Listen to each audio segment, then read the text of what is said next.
আমি কালকে একজনকে বলছি, এক মানুষের বুঝাইতে গিয়ে একটা কথা বলছি যে ভাই, এক মানুষের রক্ত দরকার, মনে করেন একই মুহূর্তে ঈমানও দরকার। কোনটা বেশি দরকার?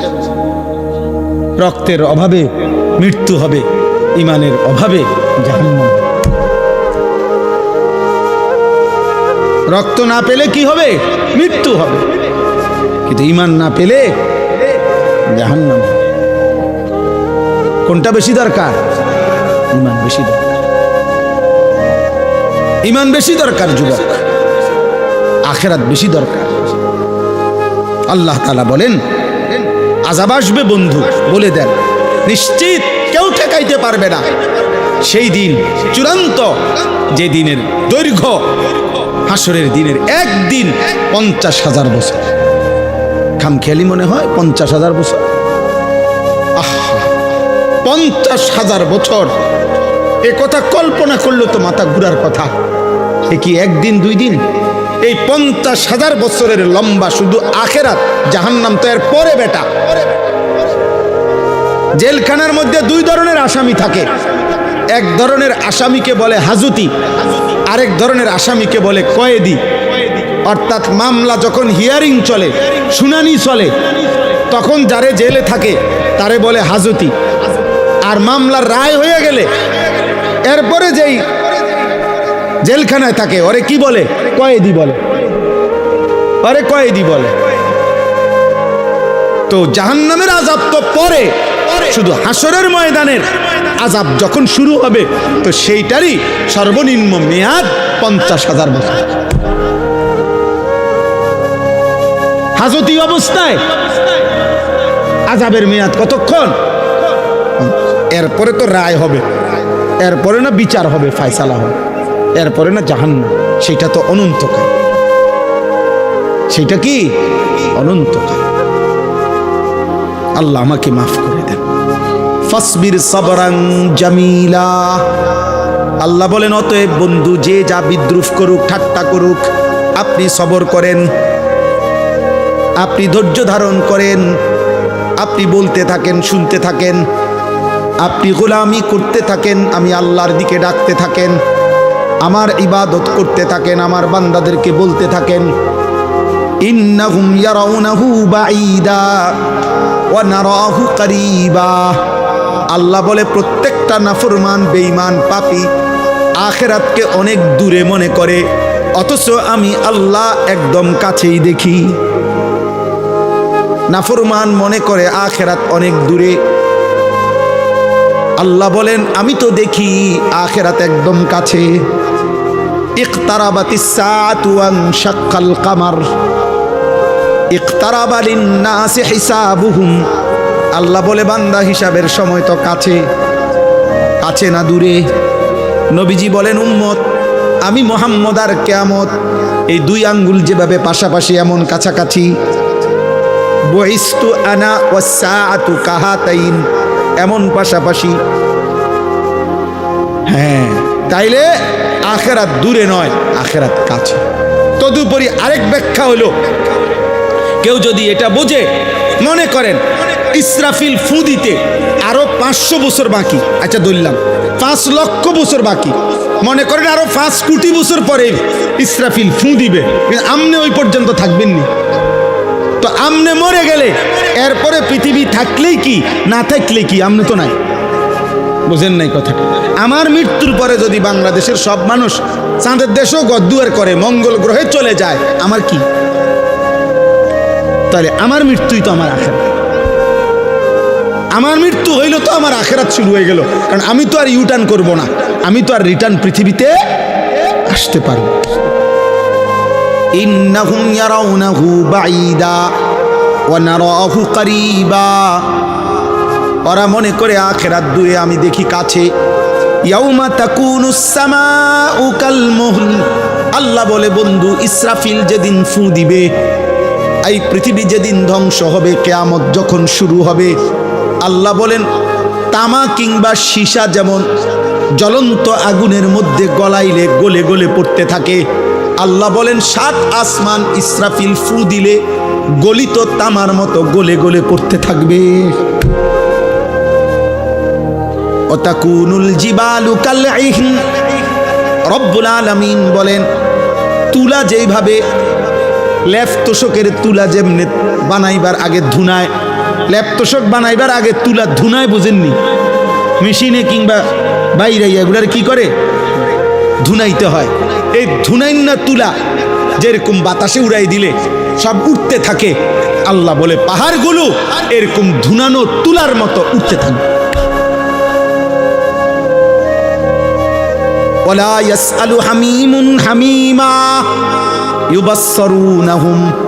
আল্লাহ বলে 40 বছর, 30 বছর, 50 বছর, 10 বছর, 20 বছর দুনিয়ার জীবনে একজন আরেকজনের সাথে যেই ঘনিষ্ঠ বন্ধুত্ব ছিল, এমন কলিজার টুকরা বন্ধু, ক্লোজ ফ্রেন্ড, ঘনিষ্ঠ বন্ধু একজন আরেকজনকে হাসরের ময়দানে দেখেও কেউ কাউকে কিছুই জিজ্ঞেস করবে না।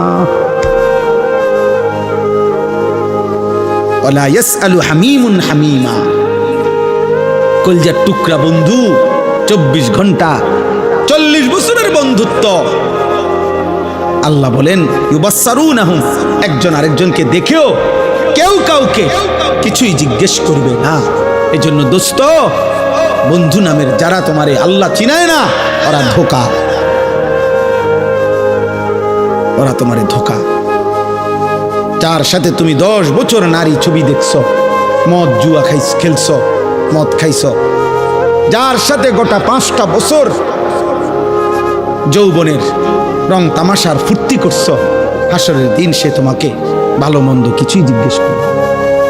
এবার শেষ অংশ, আল্লাহ বলেন হাসরের ময়দানে প্রত্যেকটা কাফের বেঈমান পাপী জাহান্নামের দিকে যখন দেখবে, ফেরেশতারা জাহান্নামকে টেনে আনবে, কোরআনে আছে।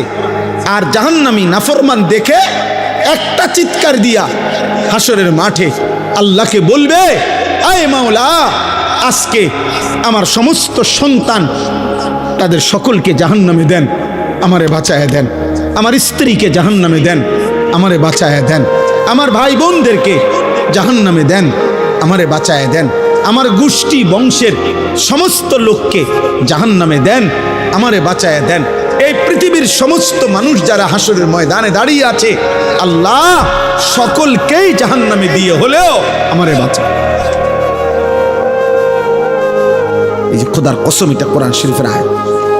ইয়াওয়াদ্দুল মুজরিমু লাউ ইয়াফতাদি, প্রত্যেকটা নাফরমান পাপী বিনিময়ে জাহান্নাম থেকে বাঁচার বিনিময়ে দিতে চাইবে বিবানিহি, তার সন্তানদেরকে, ওয়া সাহিবাতিহি, স্ত্রীকে, ওয়া আখিহি, ভাই বোনদেরকে, ওয়া ফাসিলাতিহি আল্লাতী তুউবি, যাদের সাথে সে বড় হইছে, সেই পুরা মহল্লা গ্রামবাসী তাদেরকে, ওয়ামান ফিল আরদি জামিআ, গোটা পৃথিবীর জমিনের সকলকে, সবকে জাহান্নামে দিয়ে হলেও সুম্মা ইউনজি, নিজেকে রক্ষা করতে বাঁচাইতে চাইবে।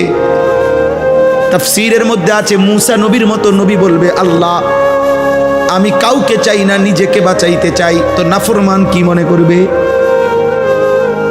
সব নবী যেখানে বলবে ইয়া রব্বি নাফসি নাফসি, তো পাপী সেদিন কি বলবে? আল্লাহ বলবেন, নাফরমান যখন এভাবে বলবে, আল্লাহ বলবেন কাল্লা, না না না না, হবে না। গোটা পৃথিবী দিতে চাইলো, আজ আমি নেব না রে বান্দা, আজ তোকেই জাহান্নামে ফেলবো। ইন্নাহা লাযা, ধাউ ধাউ লেলিহান আগুনের শিখায় জাহান্নামের আগুনে তোকে নিক্ষেপ করা। নাযাআতাল লিশশাওয়া, জাহান্নামের আগুনে ফেলবার প্রথম মুহূর্তেই তোমার সারা দেহের চামড়া আগুনে তুলে ফেলবে, খসে ফেলবে। আল্লাহ কোরআন নাযাআতাল লিশশাওয়া, তোর চামড়া তুলে ফেলবে।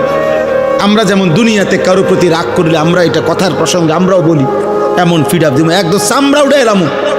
আল্লাহ বলে বেঈমান, আজ জাহান্নামের আগুন দিয়ে তোর চামড়া উঠায় ফেল। সর্বশেষ কথা হলো তাদউ মান আদবারা ওয়া তাওয়াল্লা ওয়া জামা ফাআওয়া, এই শেষ কথা শোনো, আল্লাহ বলতেছে এমন কি জাহান্নামের আগুন, শুনতেছেন, জাহান্নামের আগুন সরাসরি, খোদার কসম আল্লাহ বলছি কোরআনে এই আয়াত, আগুন ডাইরেক্ট তাদউ ওয়াহেদে মুআন্নাসে গায়েব, জাহান্নামের আগুন সরাসরি যারা আল্লাহ পাকের একটা একটা হুকুম থেকে মুখ ফিরাইয়া নিছে, দুনিয়ার সম্পদ জমা করে আগলাইয়া রাখছে, আল্লাহর হুকুম পালন করে নাই, খোদার কসম আল্লাহ বলে জাহান্নামের আগুন তাদেরকে ডেকে ডেকে আগুনের মধ্যে ঢুকায় ফেলে। এর অর্থ এটা, আগুন আগুন ডাইরেক্ট বলবে বেঈমান, এদিকে এই সুদ করবে, এদিকে এই ঢোক, এখানে ঢোক, এই নেশা করবে, এদিকে তাই না, অপরের উপরে জুলুমকারী জালেম, এখানে ঢোক, এটা ভিতরে, ইত্তাদউ অর্থ এটা। আজ থেকে 5-6 বছর আগে ওই আমি তখন খবরটা দেখছিলাম, চট্টগ্রাম সীতাকুণ্ড, খুব সম্ভব 5-6 বছর আগে হবে, একটা কন্টেইনার ডিপোতে আগুন লাগছিল, তেলের সবগুলো কন্টেইনার একসাথে জ্বলে গেছিল, ভীষণ আগুন লাগছিল তখন ওইখানে। তো ওইখানে একটা খবর আসছিল যে সেটা কি, একটা যুবক ছেলে এই ডিপুটা যে জ্বলতেছে আগুনে প্রচন্ড, ওই ছেলেটা লাইভে তার মোবাইল দিয়া লাইভ দেখাচ্ছিল আগুনের কাছাকাছি। তো লাইভ দেখাইতে দেখাইতে বেচারার খবরও নাই কদ্দূর আগায়া গেছে আগুনের, এই আগুনের কাছাকাছি গেছে। এই তখন পত্রিকায় রিপোর্টটা আসছিল তার ছবিটা সহ, যে আগুন তাকে এক পর্যায়ে, এই লাইভ চলতেছে, তার মোবাইল চলতেছে হাতে, এই অবস্থায় আগুন টাইনা তার ভিতরে ঢুকায়, আগুনের ভিতরে ঢুকে গেছে, মনে হয় যেন আগুনের টেনে নিয়ে গেছে কাতার। তাহলে দুনিয়ার আগুন যদি এরকম টেনে নিয়ে যায়, তো এই আগুন থেকে 69 গুণ বেশি জাহান্নামের আগুন উত্তাপ। 3000 বছর আল্লাহ পাক নবীজি বলছেন আগুনকে শুধু গরম করছে জাহান্নামের। সেই আগুন টান দিলে নাফরমান কেমনে দাঁড়ায় থাকবে? আল্লাহ আমাকে মাফ করুন। চলো ভাই, আবার শুরুর কথা, শেষবারের মতো বলি, কথা এটাই, ফায়সালা মূলত কার হাতে? আমরা বলি আর কি, চেষ্টা করি, আমরা দিন রাত চেষ্টা করি, এই জীবনটা শুধু বলতেই থাকি। ঈদের দিনও আমি বয়ান করছি এবার, হ্যাঁ আজকেও আমি এই মাগরিবের পর থেকে এই মাহফিল আমার 3 নম্বর মাহফিল, এমনি এই 3য় বয়ান শেষ করলাম আলহামদুলিল্লাহ। অর্থ হলো এটা, এই জিন্দিগিটা এটাই বলতে। এতেকাফ করছি মসজিদে আমার শায়েখ আল্লামা মুফতি মুশতাকুন নবী কাসেমি হুজুরের সাথে এতেকাফ করছি। কয়জন জানেন? 1100 একসাথে, 1100 মানুষ একসাথে এতেকাফ করছে এক মসজিদে, 1100 মসজিদে না, জি জি জি একই মসজিদ। কি পরিমাণ ঝামেলা গেছে মনে করেন, সুধন্য করে এতগুলো মানুষের পেরেশানি কি পরিমাণ গেছে। আলহামদুলিল্লাহ আল্লাহ করাইছে। এই জন্য বাপ বলার অর্থ হলো আমরা বলতে থাকি, এই বলতে বলতেই একদিন কবরেই চলে যাব ইনশাআল্লাহ, আমিও আপনিও, হ্যাঁ ইমানদার ও নাফরমান সবাই। কি ফেরাউনও কবরে গেছে, মুসাও কবরে গেছে আলাইহিস সালাম, নমরুদও কবরে গেছে, ইব্রাহিম আলাইহিস সালামও কবরে গেছে। আল্লাহ আমাদের সবাইকে ভালো রাখেন। কিশোর ভাই, যুবক ভাই, অনেক কষ্ট করছে আব্বা, নিজের উপরে দয়া কর। আবারও বলছি, কেউ মনে রাখবে না, তুমি নষ্ট হইলে, চরিত্রহীন হইলে, তোমার জন্য খবর নেওয়ার কারো হাতে সময় নাই। দুনিয়াকে সুখের জায়গা মনে করতে নাই। এই মুহূর্তে ইরান সবচেয়ে বেশি, যেখানে যুদ্ধ হচ্ছে তো হচ্ছেই, বাকি এর চাইতে বেশি আতঙ্কিত, সবচেয়ে বেশি সুখে, বেশি উল্লাসে যেই দুবাই ছিল, সেই দুবাইওয়ালারা যারা ভাবে নাই, যারা দুনিয়াটারে ব্যস্ত বানাই লাইছে, মনে হয় যেন স্বর্গ বানায় ফেলছিল, সুখের অট্টালিকায় বিলাসিতায়, আজ তারা সবচেয়ে বেশি আতঙ্কিত, সবচেয়ে বেশি মুসিবতগ্রস্ত। প্রতিদিন আমরা আমাদের শত শত লাখ লাখ প্রবাসীর জন্য সারাদিন দোয়া করি। কত প্রবাসী কতভাবে খবর পৌঁছায়। আমার বাপ, দুনিয়া যদি আল্লাহ তাআলা দয়া না করে, তোমার আমার মাতলামি একদিনও থাকবে। মোবাইলে চার্জ দাও আর উলঙ্গ ছবি দেখো, এই বিদ্যুৎ তোমার আব্বা দেয় না, এই বিদ্যুৎ তোমার বাপের না। তোমার পকেটের টাকা আর তোমার প্রবাসী বাবার উপার্জন, এটা তোমার বাপ না, সে নিজের যোগ্যতায় আল্লাহর দয়ায় উপার্জন করে। উপার্জন যদি বন্ধ হয়ে যায়, লক্ষ লক্ষ প্রবাসী একদিনে ফকির হয়ে যাবে, একদিনে। এত খামখেয়ালি মনে করেন। এই জন্য দয়া করে সবার কাছে অনুরোধ, গুনাহ ছেড়ে দেওয়া উচিত। কোন এক দেশে যুদ্ধ হচ্ছে এটা না, একটি যুদ্ধের প্রভাব সারা পৃথিবীর উপরে কি পড়ে না? নাহলে যুদ্ধ হইতেছে ইরানে, আমেরিকা, আমরা দেশে তেল দেন না। আল্লাহ তাআলা আমাদেরকে মাফ করে দেন। আল্লাহ তাআলা মজলুমকে রেহাই দেন, জালেমকে ধ্বংস করে দেন। যুবক ভাই, নামাজ পড়ো, আল্লাহকে ডাক। খুব দ্রুত যদি আল্লাহ দয়া না করে, মুসিবত কিন্তু তোমাকেও স্পর্শ করবে, আমাকে। ওয়াত্তাকু ফিতনাতাল লা তুসিবান্নাল্লাযীনা যালামু মিনকুম খাসসা। আল্লাহ তাআলা বলছে, দুনিয়ায় আমার নীতি হলো দুনিয়ার আযাব অনুগত অবাধ্য সবার উপরে হয়, আর আখিরাতের আযাব শুধু নাফরমানের উপরে। এই জন্য দুনিয়াতে বন্যা হইলে সবার ঘর ডোবে, দুনিয়াতে ঘূর্ণিঝড় হইলে সবার বাড়ি ক্ষতিগ্রস্ত হয়, দুনিয়াতে ভূমিকম্প হইলে ইমানদার নাফরমান প্রত্যেকের ঘর ধ্বংস হয়, কিন্তু আখিরাতে শুধু নাফরমান আযাব। আল্লাহ আমাদের সবাইকে তৌফিক দান করেন, ঈমান আমলের জীবন দান করেন। গুনাহ মানুষকে নিজের পরিণতি, নিজের গন্তব্য, নিজের আখিরাত ভুলায় দেয়। ওয়ালা তাকুনু কাল্লাযীনা নাসুল্লাহা ফাআনসাহুম আনফুসাহুম। কোরআনুল কারীম আল্লাহ বলছে, হে ঈমানদার, আল্লাহকে ভুলে যেও না এত বেশি পরিমাণ, একদিন আল্লাহ তোমার নিজের পরিচয়, নিজের আখিরাত তোমার থেকে, কলিজার থেকে ভুলাইয়া দিবে। সেদিন আর তোমার মনেও পড়বে না তোমার আখিরাত আছে, জাহান্নাম আছে, তোমার জন্য আযাব অপেক্ষা করছে। এইটা যদি দিল থেকে সরে যায়, তাহলে ওই মানুষের জীবনে এটা সবচেয়ে বড় দুর্ভাগ্য। এইবার আর সে কুল কিনারা পায় না, এবার আর সে ফিরতে পারে না, এবার আর কেউ তাকে টেনে ধরে না, কারণ আল্লাহ তো তারে অভিশপ্ত করে দিয়েছে। কোরআন শরীফে আছে, আল্লাহ তাআলা বলছে, মনের ইচ্ছা মতো যে ধারাবাহিক চলতে থাকে, আমি তাকে 3টা শাস্তি দেই। এক, আমি আল্লাহই তাকে একদিন পথভ্রষ্ট করে দেই, আমি আল্লাহই। 2, তার কানে এবং অন্তরে মোহর মেরে দেই। 3, আমি আল্লাহই তার চোখে পর্দা ফেলে দেই। এবার বলো, আমি ছাড়া, আমি আল্লাহ ছাড়া তাকে হেদায়েত দিবে কে?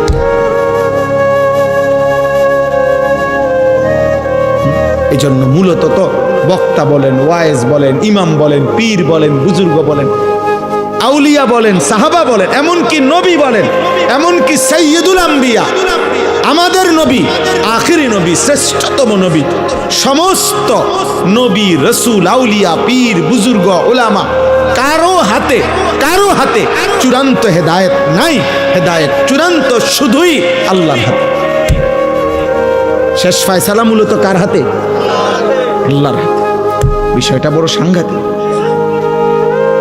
যাররা পরিমাণ, 100 পরিমাণ স্বজন প্রীতি করার কোন সিস্টেমে নাই, কারণ বিষয়টা মাখলুকের হাতে না।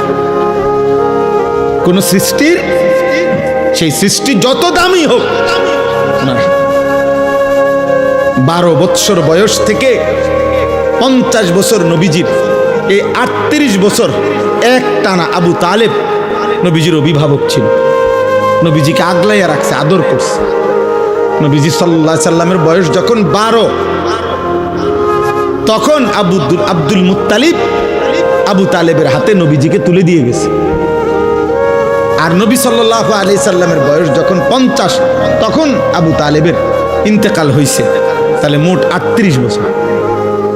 38 বছর নবীকে যে আগলাইয়া রাখছে, কিন্তু আল্লাহ তাআলা বলছে, বন্ধু ঈমান আমি দেব না, হেদায়েত দেব না। তো নবী সাল্লাল্লাহু আলাইহি সাল্লাম মৃত্যুর দিন পর্যন্ত অজরে চোখের পানি ফেলছে, চাচার হেদায়েত, চাচার কালেমা উচ্চারণ করাইতে আল্লাহর নবী অজরে কানছে। কিন্তু আল্লাহ বলছে, বন্ধু হেদায়েত দেব না তো দেবই না, আমনে কানলেও দিতাম। কি মনে করে বিষয়টা? কিভাবে ইব্রাহিম আলাইহিস সালামকে মাঝখানে দাঁড় করান, মনে করেন এখানে দাঁড় করান ইব্রাহিম নবীকে, দাঁড় করাইয়া দুই দিকে দুইজন দাঁড় করাবেন, ওনার দুই পাশে দুইজনকে, এক পাশে ওনার আব্বা, আরেক পাশে ওনার ছেলে ইসমাইল। এ পাশে আজর, এ পাশে কি ইসমাইল। আল্লাহ মাঝখানে দাঁড়ানো কে? ইব্রাহিম। তো আল্লাহ যেন বলছে, ইব্রাহিম এ আপনার কথায় ও ঈমান আনবে না, ও ঈমান আনবে।